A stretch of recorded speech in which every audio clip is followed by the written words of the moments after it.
피파이터의 비행기 조종을 확장해 보겠습니다.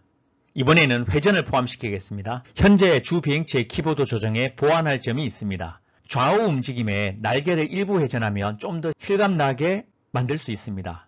지금은 비행기를 왼쪽으로 가나 오른쪽으로 가나 동일한 모양입니다. 하지만 왼쪽으로 가면 이와 같이 날개를 전차적으로 기울여주면 조금 더 힘실감이 나게 됩니다. 마찬가지로 오른쪽으로 가게 되면 반대 방향으로 기울여주면 됩니다. 이를 위해서는 플레이어 컨트롤 스크립트에 Y축을 중심으로 회전하도록 하는 코드를 추가해주면 됩니다. 이때 결정해야 될 문제는 최대 몇 도까지 기울어지게 할 것인가, 이런 문제가 존재합니다. 최대 회전각을 결정하는 방법은 인스펙트 창에서 직접 보면서 설정하면 됩니다. 살펴보겠습니다. 피파이터 프로젝트를 엽니다. 피파이터 베이지 1 씬을 로딩해서 메인 플레이어를 살펴봅니다. 현재 메인 플레이어는 로테이션 값이 이렇게 되어 있습니다. 메인 플레이어에 Y축으로 회전하면 비행기가 회전하게 됩니다. Y축을 돌려보겠습니다. 플러스 값으로 증가시키면 비행기가 왼쪽으로 회전하게 됩니다. 이 정도면 괜찮을까요? 45도 정도면 적당해 보입니다. 반대 방향은 마이너스 45도 정도로 하면 될 것 같습니다. 결과적으로 왼쪽 키보드를 눌렀을 때 Y축을 기준으로 회전하는 최대 각도는 45도, 오른쪽 키보드를 눌렀을 때는 최대 각도 마이너스 45도가 되도록 코드를 작성하면 될 것 같습니다. 회전하는 코드를 작성할 때 주의할 점이 있습니다. 인스펙트 창에 로테이션은 3축 오일러 각도 값을 나타냅니다. 하지만 꼭 명심해야 될 것은 이 값은 유니티가 실제로 사용하는 값이 아닙니다. 유니티는 내부에 쿼터니언이라고 표현된 값으로 사용합니다. 인스펙터 창의 이 로테이션은 쿼터니언 값을 3축 값으로 변환해서 편의상 우리한테 보여주는 것일 뿐입니다. 그래서 코딩을 할 때 이 각도 값을 읽을 수는 있지만 이 각도의 특정 축, 예를 들어서 Y축 값만 읽어서 그 값에 기반해서 코딩을 하면 안 됩니다. 지금 이 얘는 X축 180, Y축 0도, G축 0도로 회전한 상태입니다. 그런데 회전각 180, 00은 회전각 0도 180, 180과 같습니다. 따라서 스크립트로 코딩을 할 때 로테이션 값을 읽기 위해서는 3축 값으로 읽고자 한다면 transform.rotation.oilerAngles라는 멤버 변수로 이 값을 읽어올 수 있습니다.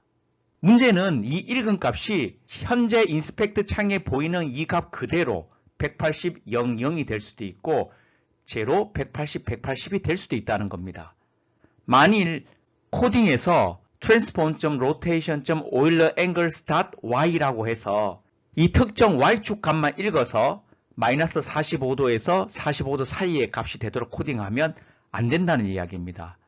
운이 좋아서 이렇게 값이 읽어진다면 맞게 동작할 수도 있지만 재수가 없어서 이렇게 값이 읽어지면 인스펙트 창에는 0이라고 보이지만 실제로 읽은 값은 180이 읽어질 수도 있다는 이야기입니다. 이렇게 불확실한 코딩을 하면 안 되겠죠.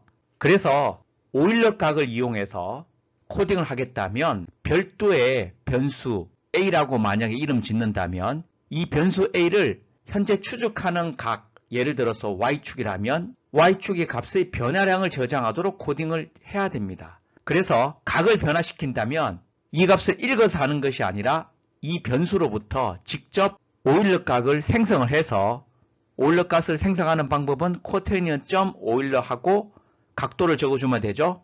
우리는 현재 Y축의 값만 관심이 있으니까 X와 G 좌표는 0, 0를 하고 Y축의 값을 추적하는 변수 A의 값을 여기 넣어서 직접 로테이션 값을 설정해 주면 됩니다.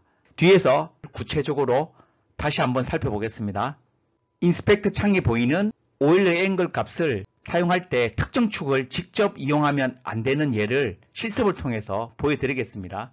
기존의 플레이어 컨트롤 스크립트를 수정해서 다음과 같이 만듭니다. 다른 부분은 같은데 왼쪽 키를 눌렀을 때 혹은 오른쪽 키를 눌렀을 때 현재의 로테이션 값을 오일러 앵글로 표시하게 만들어 두었습니다.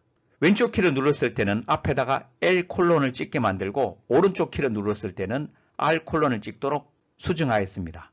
그리고 왼쪽 키를 눌렀을 때는 이 게임 객체를 회전을 시키는데 X와 G축을 놔두고 Y축으로만 4도씩 회전하도록 만들어줬습니다. 오른쪽 키를 눌렀을 때는 반대 방향으로 Y축으로 마이너스 4도 회전하도록 만들어 두었습니다. 실습을 통해서 살펴보겠습니다. P 프로젝트 파일에서 Pfighter 베이직 1 씬을 엽니다. 이 씬에서 메인 플레이어의 플레이어 컨트롤 스크립트를 변경합니다. 플레이어 컨트롤 스크립트는 말씀드린 바와 같이 왼쪽 키를 눌렀을 때 현재 주 비행체의 회전각을 오일러 앵글로 찍게 만들고 오른쪽 키를 눌렀을 때도 마찬가지로 출력을 하게 만듭니다. 왼쪽 키를 눌렀을 때는 Y축으로 4도, 오른쪽 키를 눌렀을 때는 Y축으로 마이너스 4도만큼 회전하도록 만들었습니다. 저장하고 살펴보겠습니다. 실행을 해보겠습니다. 현재 메인 플레이어의 로테이션은 X180, Y0, G0도입니다. 왼쪽 화살표를 한번 눌러보겠습니다. 회전을 했죠. 그리고 콘솔 창을 살펴보겠습니다. 출력된 결과를 보면 첫 번째로 출력된 것이 L0, 180, 180이죠. 플레이어 컨트롤에서 회전하기 이전에 각도를 출력하고 나서 회전을 했습니다. 회전하기 전에 출력값이 0, 180, 180이란 이야기는 인스펙트 창에서는 초기에 180도, 0도, 0도였는데 출력된 게 0, 180, 180이라고 하는 것은 앞서 설명드린 바와 같이 180, 00으로 표현한 게 아니라 0, 180, 180으로 표현됐다는 거죠. 그렇기 때문에 특정 축의 값만 추출해서 현재 게임 객체를 각도를 판단하면 안됩니다. 실행을 중단하고 현재 X180, Y0, G0로 되어 있죠. 0, 180, 180 아까랑 똑같죠? 이 차원에서 말씀을 드리자면 180도라고 얘기하는 것과 마이너스 180이라고 얘기하는 것은 동일하죠. 다시 한번 강조드리지만 회전축의 로테이션을 특정 축 값만 추출해서 쓰면 안됩니다. 플레이어 컨트롤 스크립트를 수정해서 주 비행기 객체가 회전하도록 해보겠습니다. 앞에서 설명한 대로 주 비행체를 회전하기 위해서는 오일러 앵글을 이용해서 주 비행체를 회전할 것입니다. 그 중에 Y축의 변화량을 마이너스 45도에서 45도 사이로 변형하게 만들 것입니다. 그래서 멤버 변수로 Yangles라는 변수를 선언했습니다.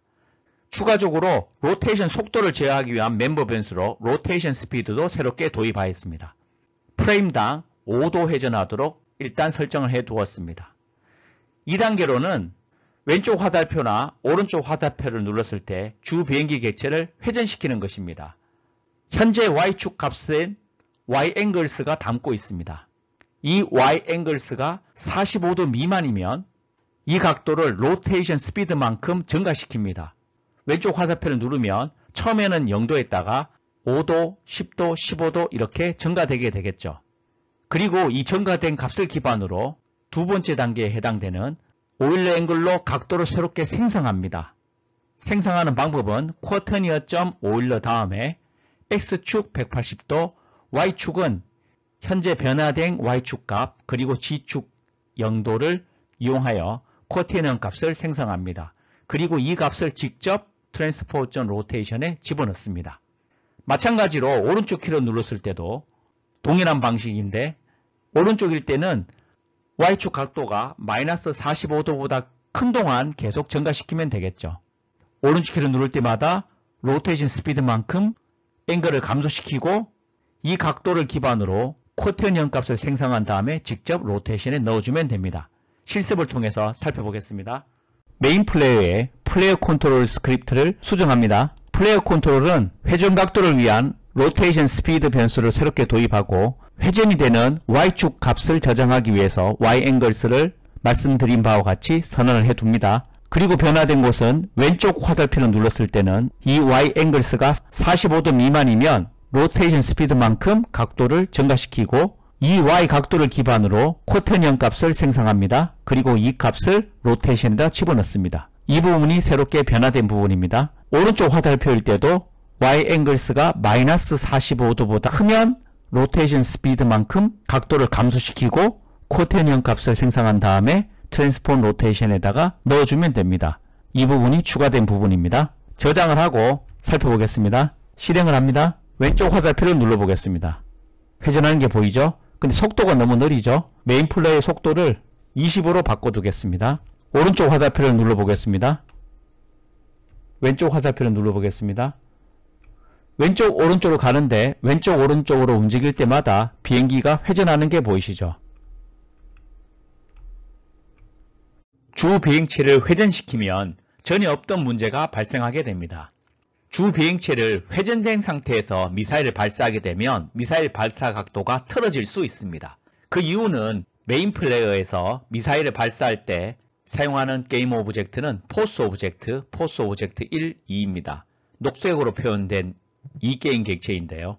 이 게임 객체들은 메인 플레이어의 자식으로 되어 있기 때문에 메인 플레이어를 이와 같이 회전시키면 메인 플레이어와 마찬가지로 같이 회전하게 됩니다. 실습을 통해서 보여드리겠습니다.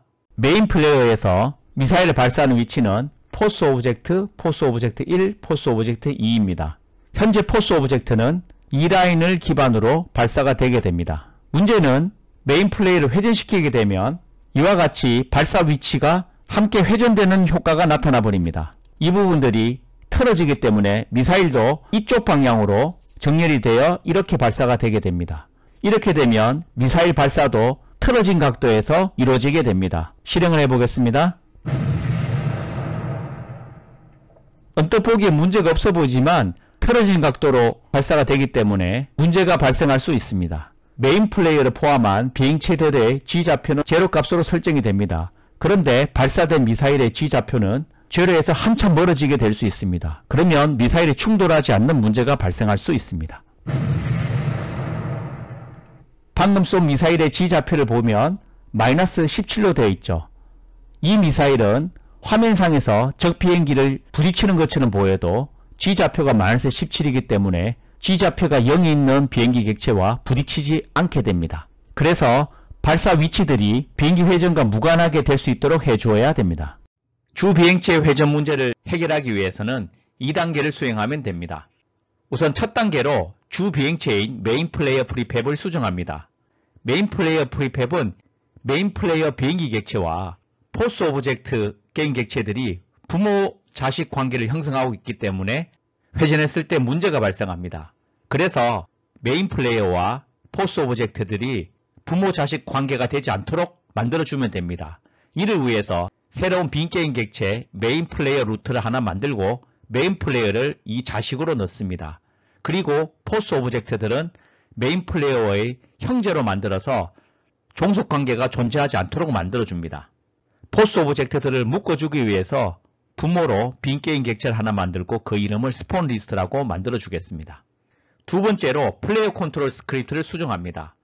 이전에는 플레이어 컨트롤이 메인 플레이어 게임 객체에 붙어 있습니다. 그런데 이 게임 객체가 메인 플레이어 루트의 자식으로 들어갔기 때문에 플레이어 컨트롤 스크립트를 가장 루트인 메인 플레이어 루트로 옮겨줍니다.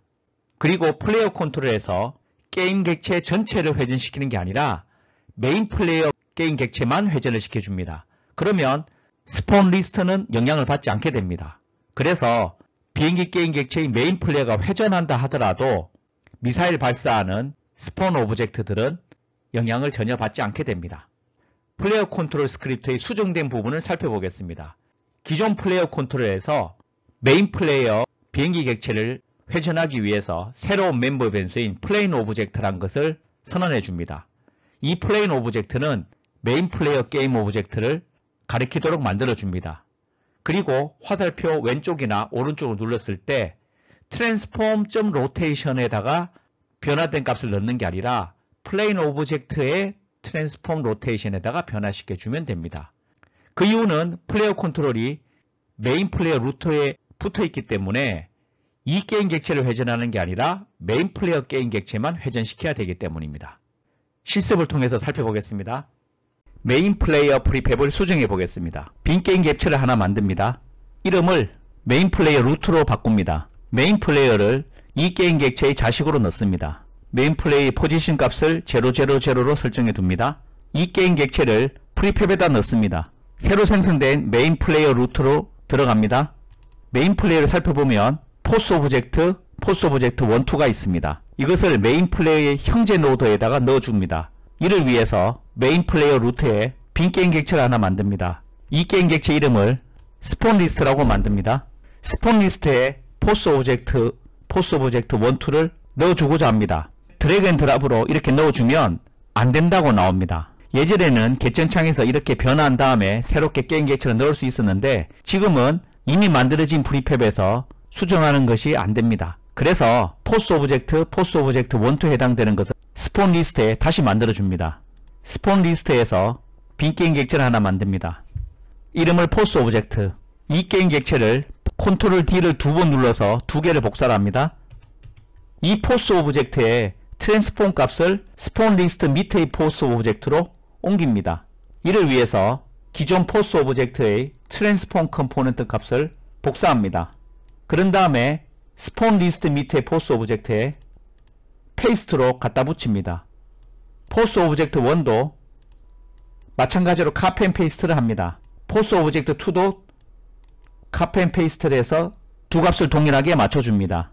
그 결과 이 값과 이 값이 같아야 되는데 이 값과 이 값은 같죠. 그런데 이 위치가 서로 다르죠. 이런 경우는 부모를 살펴보면 됩니다. 포스 오브젝트의 부모인 메인 플레이어 값은 로테이션이 지금 180으로 돼 있죠. 스폰 리스트도 똑같아야 됩니다. 그래서 메인 플레이어의 트랜스폼 값을 복사를 하고 스폰 리스트에도 똑같게 페이스트로 동일하게 만들어 줍니다. 이제 메인 플레이 포스 오브젝트와 스폰 리스트의 포스 오브젝트의 위치 값이 같죠.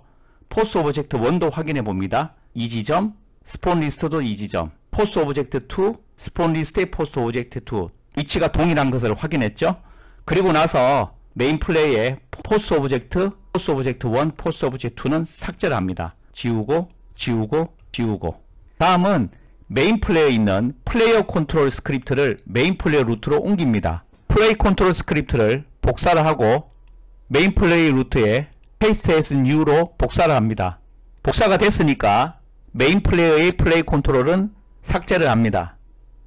플레이 컨트롤도 변경을 시켜줍니다. 플레이어 컨트롤은 이 스크립트가 붙여진 게임 객체를 옮기는 게 아니라 비행기 게임 객체만 회전을 시켜야 되기 때문에 비행기 게임 객체를 가리키기 위한 플레인 오브젝트 멤버 변수를 선언합니다. 그리고 왼쪽 키를 눌렀을 때 플레인 오브젝트의 로테이션 값을 바꾸도록 수정합니다. 오른쪽 키일 때도 마찬가지입니다. 이 세 부분을 빼면 나머지는 이전과 동일합니다. 저장을 하고 살펴보겠습니다. 이제 변경된 플레이어 컨트롤을 맞게 설정을 해줘야 됩니다. 플레이어 컨트롤에 새로 선언한 플레인 오브젝트는 메인 플레이어 게임 객체가 됩니다. 드래그 앤 드랍으로 설정을 해줍니다. 그리고 미사일이 발사되는 스폰 어레이 값은 기존 거를 제거했기 때문에 미싱으로 나와 있죠. 이것을 새로운 포스 오브젝트 1, 2로 설정을 해줘야 됩니다. 포스 오브젝트는 첫 번째, 포스 오브젝트 1은 두 번째, 포스 오브젝트 2는 세 번째에 넣습니다. 스피드도 20으로 바꾸고 로테이션은 그대로 놔두겠습니다. 계층창으로 가서 실행을 시켜보겠습니다. 왼쪽 키를 눌러보겠습니다. 회전이 된 상태죠? 발사를 해보겠습니다. 발사된 미사일 객체의 G좌표를 살펴보겠습니다. 생성된 미사일 객체의 G좌표는 마이너스 0.025로 동일한 것을 확인할 수 있습니다. 주 비행체를 조금 더 개선해 보겠습니다. 왼쪽 화살표나 오른쪽 화살표를 누르지 않아서 이동이 되지 않고 있을 때 현재는 비행기가 가만히 있게 됩니다. 하지만 좀 더 현실적이기 위해서는 점차 평형 상태로 돌아오도록 만드는 것이 좋습니다. 또한 현재는 프레임당 회전하게 되어 있는데 시간에 비례해서 회전하도록 하겠습니다. 이를 위해서 플레이어 컨트롤은 다음과 같이 수정하면 됩니다. 플레이어 컨트롤의 로테이션 스피드를 100으로 바꿉니다.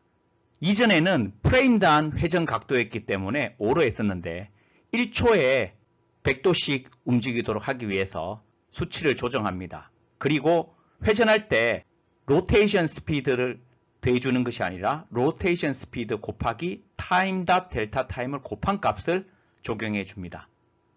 오른쪽 키도 마찬가지로 적용해 줍니다. 이 세 가지로 프레임당 회전이 아니라 초당 회전각으로 바꿀 수 있습니다. 키보드를 누르지 않았을 때 평행 상태로 돌아가기 위해서 기존의 if 문을 if else 문으로 바꿉니다. 그 이유는 왼쪽 오른쪽 화살표를 누르지 않은 경우를 찾을 수 있어야 되기 때문입니다.